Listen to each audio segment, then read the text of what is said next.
Hi, everyone, and welcome back to Brian's Horror Corner. And welcome to this horror Blu-ray movie review video as part of my current series where I'm taking a look at horror movies from my Blu-ray collection for review.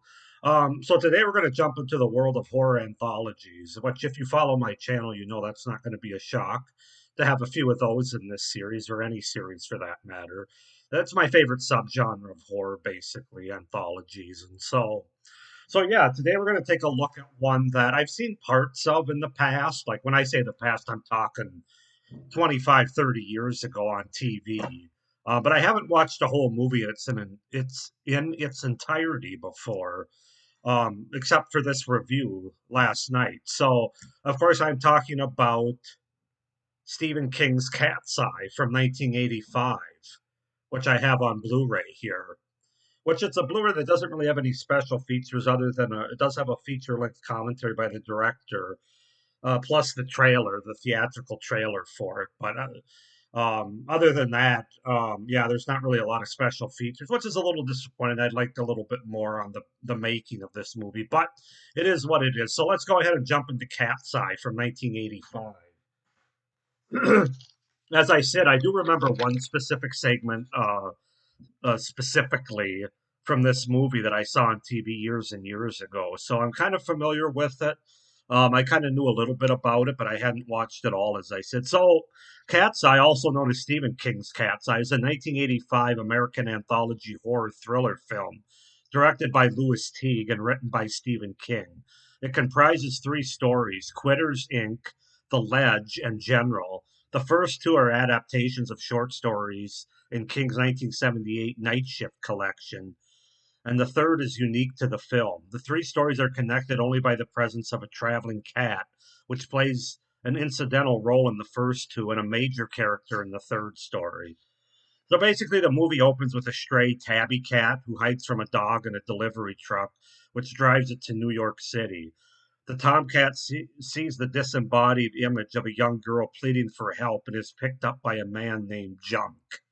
And that, of course, leads us into our first story, which is entitled Quitters Incorporated. So, this is basically about a smoker, Dick Morrison.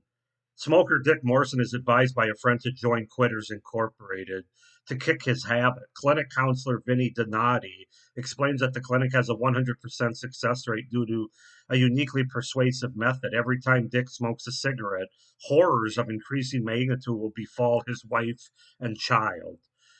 So that's the first story. And then we got the second story, which is entitled The Ledge, where a gambler and a former tennis pro, Johnny Norris, is involved with a woman whose jealous husband, Kresner, is a crime boss and a casino owner. And then we got the third story, which is the General. It's called General. The Tomcat hops to a freight train and travels to Williamton, North Carolina, where it is adopted by the girl who was asking for help earlier, Amanda, who names him General. Amanda's mother believes General will harm their parakeet, Polly.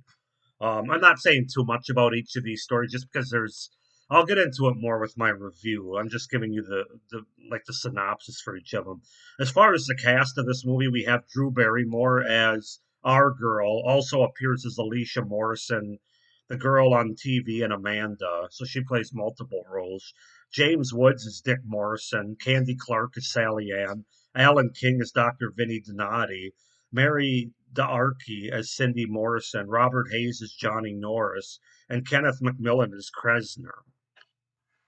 So that's to set up the premise and the cast for Stephen King's Cat's Eye from 1985. I really enjoyed this movie, man. I mean, this is really a great underrated anthology movie, and it might be a bit underrated because it is a PG-13 anthology movie, which is why I was able to watch it on TV so many years ago.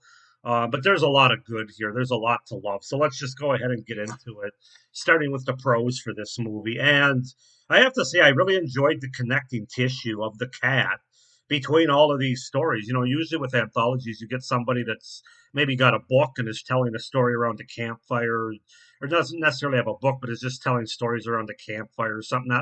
That one's been done a lot, which I enjoy it. But this was definitely a different, having a different sort of way to introduce all the stories by having sort of this traveling cat that we get the perspective of. Cat's Eye, between all of these stories where it wanders between locations and sort of is involved in all three of these stories, especially the third one, and more of just like a passenger in the first two. But we get the cat's point of view there. It's just a really fun and interesting and different way to connect these stories together. And if you know me, the one thing I love about horror anthologies, the best anthologies are the ones that have a wraparound story or something to connect all the stories. I don't necessarily love as much when you just have a couple, three, four stories thrown at you without any connective tissue. That just doesn't feel like an anthology to me. The ABCs of Death is a prime example of that. But so that's the first thing I really loved about this movie. I absolutely love the references to other Stephen King movies that you get in this movie. I mean, right from the opening tap, you get references to Cujo and Christine, and then later the Dead Zone and Pet Cemetery throughout the stories. I really enjoyed that. It made it fun. I laughed. It made the movie much more overall enjoyable and fun. I absolutely loved that, especially the first two, where the cat's being chased by a certain dog, and they cross the street in front of a certain car. All Stephen King story related stories. That was one of my favorite things of this movie for sure. I just thought that was really funny, really clever, really enjoyable. So yeah, and then a character's watching the Dead Zone in one of the stories and makes reference to who wrote this shit, basically, which is funny. And then somebody's reading Pet Cemetery in another story, the book. So that was fun. Excuse me. I think the score by Alan Silverstree is really good. Very 80s, what she was known for, kind of techno. Really worked well for the overall tone of this movie.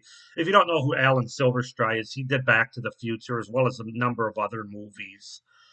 Back to the Future probably being my favorite of his and maybe the most famous one he did. But as far as the score goes, but this was really good too. I really enjoyed the techno 80s kind of music that they had throughout this movie, as well as the certain 80s songs that are put into this movie for certain scenes that really work well.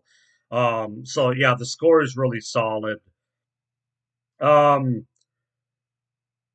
the acting and the performances, the cast throughout this entire movie is really good. All the stories, all the acting is really solid. I especially enjoy James Woods, Alan King, and Kenneth McMillan, just to name a few. Also, Drew Barrymore, of course, who, I mean, let's face it, she's one of the great child actresses of all time, in my opinion. Certainly of the '80s, but I would put her up against anybody. I mean, she just got it as a child actor in a way that a lot don't. She's really good in this movie as well. But yeah, those three that I mentioned there as well. I really enjoy James Woods as an actor, especially in the '80s and into the '90s. Just something about his facial expressions and the way he's able to play certain things. He does a really good job, and he's really good in this movie as well. And then the two villains, Alan King is Donati, kind of a villain, but then definitely Kresner, played by Kenneth McMillan, who's definitely a villain. Um, they're all really good. That's something you don't always get in horror anthologies is great performances, great acting, especially in lower budget ones. I mean, that's one of the things that you'd commonly find, even if you like the movie and the stories or some of the stories. The acting isn't one of the top notch things in the movie, but that's definitely not the case here. The acting's very good, and I really enjoyed these characters in this movie. But those three plus Drew Barrymore, they all really bring life and believability to the characters they play to make these stories work so much better than they would otherwise, I feel like. The effects, which is kind of a mixed bag, but I'm speaking on the positive side of the effects, I think they work pretty well for the most part.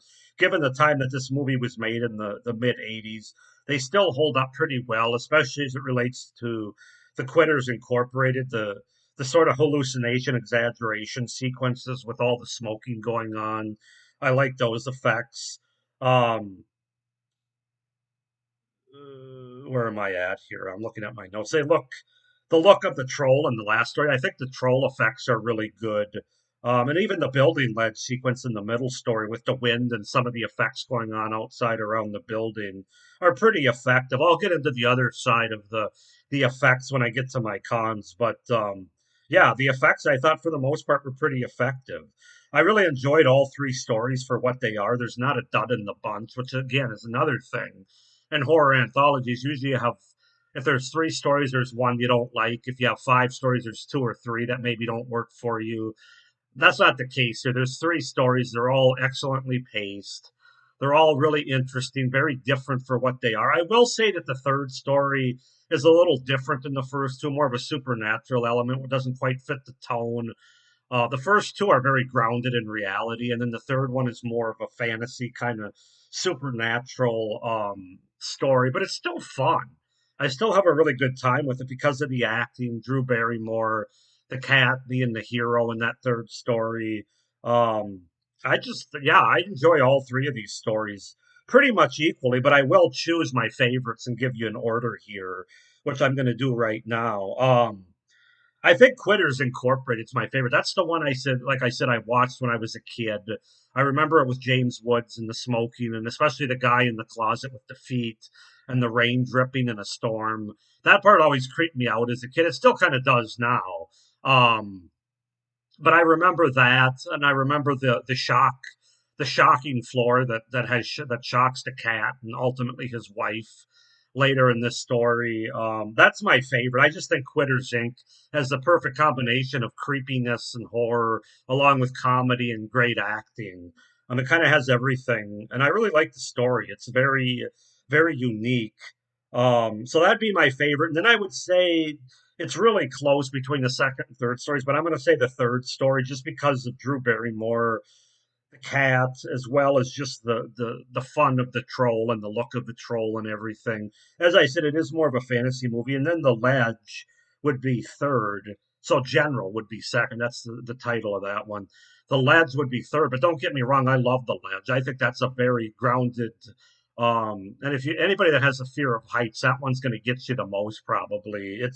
They're all three really good, as I said, but you have to have my order go some way.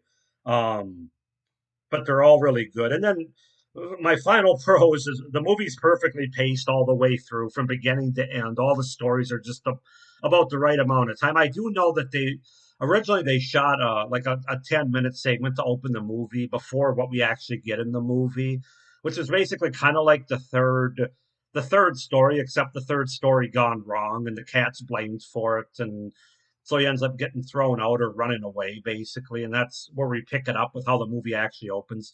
I think they chose to cut that out because they thought it was a little bit silly, it sounded like. I don't know. I think the movie's fine without it. I think it would have been fine with it. I just think it's a very well paced movie.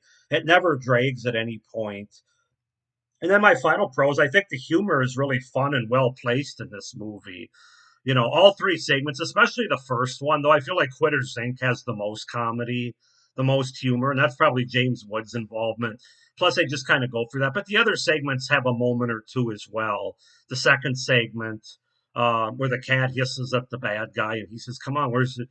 Lighten up, or where's your sense of humor, or something." So I mean, this is an anthology movie that's, I'm not going to say it's a horror comedy, but it's a fun anthology movie. It's not a scary necessarily anthology movie. It's certainly not a gory one, being PG-13. But it's really fun with good humor and good scares. So as far as my cons go, I don't really have any for this movie. I will say, as a caution, obviously it is a PG-13 movie, so you're not going to see any on-screen kills. Even when characters die in this movie, it's cutaways. You're not going to see any blood or gore. So if you only like anthology movies that have like really disturbing scares or kills or gore, then this one's probably not going to be for you.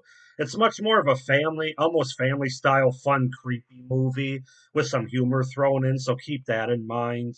And then my other con is some of the effects, the other side of the special effects. Some of them don't hold up as well, and you can tell they're not as effectively real, like the cars in the lead segment. And down below there's cars on the street, and actually you can tell that these are cars where a pulley's being moved. Basically, the cars aren't really moving. There's some obvious green screen going on in the third story between the cat and the troll fighting and Drew Barrymore in the background. It's kind of a product of its time with limited effects ability at that time, so I'll chalk it up to that. It didn't take me out of the movie at all, but they're just things that I picked up on that, again, it's a product of its time. I'm not even going to blame the filmmakers for that. But yeah, other than that, I can't really come up with any cons, guys. I love Stephen King's Cat's Eye. This is an anthology movie that works for me. It's fun. It's one that I'll be able to show my son sooner rather than later. I just kind of love everything about it. From, like I said, from the connective tissue to the stories to the acting to the effects for the most part. It's just a lot of fun to be had here. So I'm going to give Cat's Eye a 9 out of 10. I think it's a really good horror anthology movie that doesn't get enough credit, probably because it's a more in the PG 13 realm rather than the R realm like Creep Show and Trick or Treat or some of the other great ones. But 9 out of 10 for Cat's Eye from 1985. Go ahead and comment down below if you guys have seen Cat's Eye, what you think of it, your favorite stories. Please like this video and hit the little notification bell down below so you don't miss any of my upcoming reviews for this series. And please subscribe to my channel so you don't miss any of my great horror content that I have coming out the rest of this year and into next. So I hope you enjoyed this review and I hope you're enjoying this series. Hope everybody's doing well as the fall gets started here. And of course, stay scared. Bye.